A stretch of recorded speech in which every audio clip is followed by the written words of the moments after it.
আপনাদের মাঝে আবার হাজির হলাম। এই ভিডিওটি হলো ড্রিম ক্যাচার আমার কাছে ছিল 3 পিস।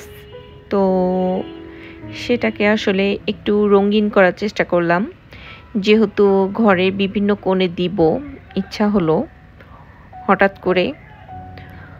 তো যেই ভাবা সেই কাজ। তো ফার্স্টই রং করছি খুব দ্রুতভাবে, ভিডিও শর্টকাট করার যেহেতু চেষ্টা করছি, তাই কিভাবে করছিলাম জাস্ট আপনাদেরকে একটু নমুনা দিলাম।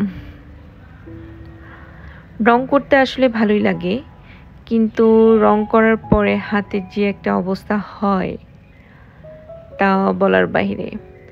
আমি এখন মোটামুটি বারান্দার মধ্যেই কাজ করি, কারণ বারান্দার পরিবেশটা আমি ওই সেরকমভাবেই তৈরি করেছি।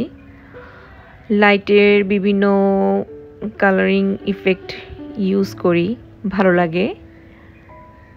কখনো বা খুব ডিপ, কখনো বা ব্লু, কখনো বা হালকা, এই তো চলতেই থাকে। তো মোটামুটি একটা কমপ্লিট, সেকেন্ড টাইম আরেকটা শুরু করেছি।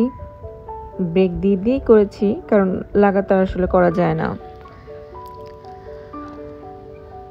এই তো রং করতে আমার ভালো লাগে, যখন সময় পাই তখন রং করতে আসলেই ভালো লাগে।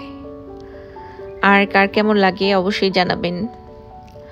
এটা হচ্ছে থার্ড, মানে লাস্টের ড্রিম ক্যাচারটি। তো সবাই আসলে ঘর ডেকোরেশনের জন্য এই ড্রিম ক্যাচার আসলে ইউজ করেন। আমি দেখি ভালো লাগে, আমারও ভালো লাগে। তো আমি একটু রঙিন করতে চেয়েছি। এই তো বারান্দার মধ্যে একটি ঝুলিয়ে দিয়েছি, কেমন হয়েছে অবশ্যই জানাবেন। বাকি দুটো সুন্দর সুন্দর প্লেসে অবশ্যই লাগাবো, তখন ভিডিও আবার আপনাদের মাঝে শেয়ার করব। সেই পর্যন্তই ভালো থাকবেন, সুস্থ থাকবেন। আল্লাহ হাফিজ।